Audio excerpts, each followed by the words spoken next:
Hello students. तो next topic है हमारा average binding energy per nucleon of A nucleus, या इसी का दूसरा नाम है बाइंडिंग एनर्जी कर्व। ठीक है, तो इसके अंदर क्या है, हम एक कर्व बनाएंगे between mass number and average binding energy per nucleon.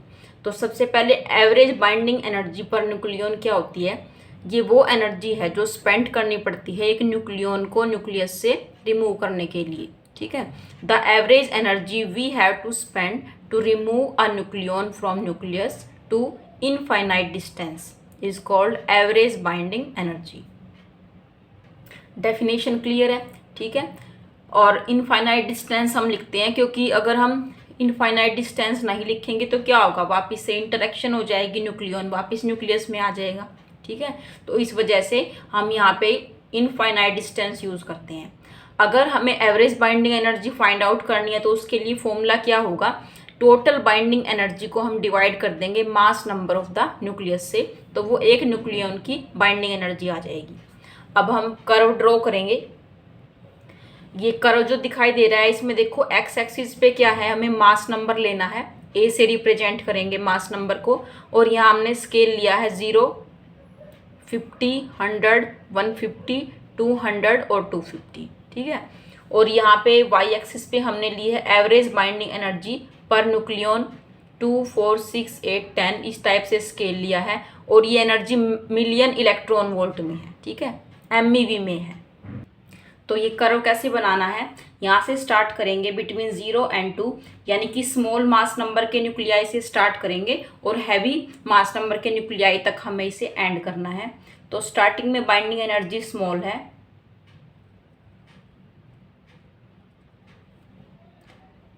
और जब ये बिटवीन 4 to 6 है, एनर्जी थोड़ी थोड़ी इंक्रीज होगी।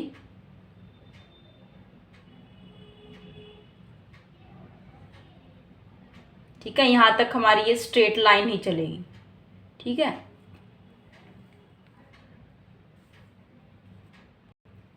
अब यहाँ से इसमें पीक आनी स्टार्ट हो जाती है। ठीक है, जैसे यहाँ से इसमें पीक आनी स्टार्ट हो जाएगी कुछ न्यूक्लियाई के लिए।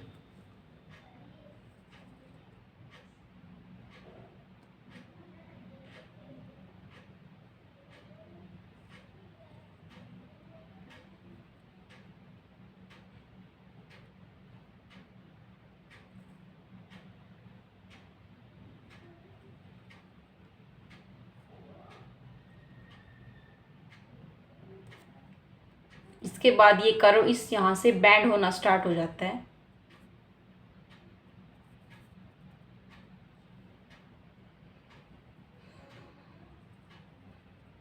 यहाँ पे ये मैक्सिमम एनर्जी हो जाएगी,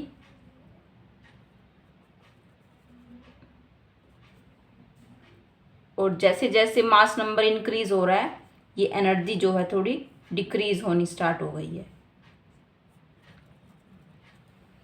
तो अब ये कर्व देखो, इसमें क्या है, यहाँ पे हाइड्रोजन का न्यूक्लियस है 1H2, यानी स्टार्टिंग में जो हाइड्रोजन के न्यूक्लियस हैं, लाइट न्यूक्लियाई हैं, जैसे 1H1, 1H2, 1H3, तो उनके लिए क्या होगी, ये जो बाइंडिंग एनर्जी पर न्यूक्लियन है ये स्मॉल है। ठीक है, फिर बिटवीन 2 and 4 में 1H3 जो है यहाँ पे लाई करेगा। ठीक है, उसके बाद लिथियम,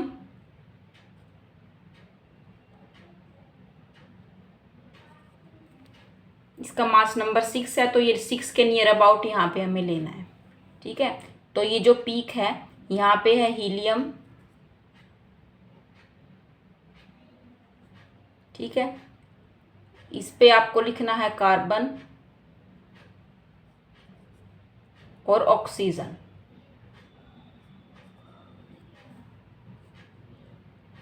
यहाँ नाइट्रोजन और ऑक्सीजन का दूसरा आइसोटोप है, यहाँ पे ऑक्सीजन 18। यहाँ पे आ जाता है आयरन, मास नंबर 56। इसके बाद लास्ट में हमारे पास यहाँ पे यूरेनियम 238। ठीक है, एक यहाँ पे 100 के पास, एक ये यहाँ पे लिख सकते हैं मोलिब्डेनम फॉर मास नंबर 100। ठीक है, बाकी बीच में और भी हैं तो सारे याद करने की जरूरत नहीं है, हमें कुछ यहाँ तक ही लर्न करने हैं और लास्ट में यहाँ पे यूरेनियम 238 है। ठीक है, अब इस बाइंडिंग एनर्जी इसका क्या मीनिंग है? इसका मीनिंग क्या है कि जो average binding energy per nucleon है लाइटर न्यूक्लियाई के लिए, लाइटर कौन कौन से हो गए, जैसे हाइड्रोजन का 1s2 1s3, तो इनके लिए हमें दिख भी रहा है यहाँ पे कि एवरेज बाइंडिंग एनर्जी कम है।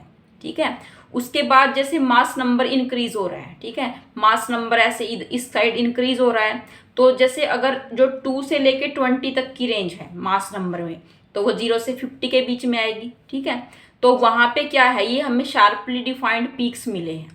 ठीक है, इन शार्पली डिफाइंड पीक्स का मतलब किस किस के लिए है, ये हीलियम, कार्बन, ऑक्सीजन के लिए। तो इसका मीनिंग ये है, ये न्यूक्लियाई ज़्यादा स्टेबल है क्योंकि इनकी बाइंडिंग एनर्जी पर न्यूक्लियन ज़्यादा है।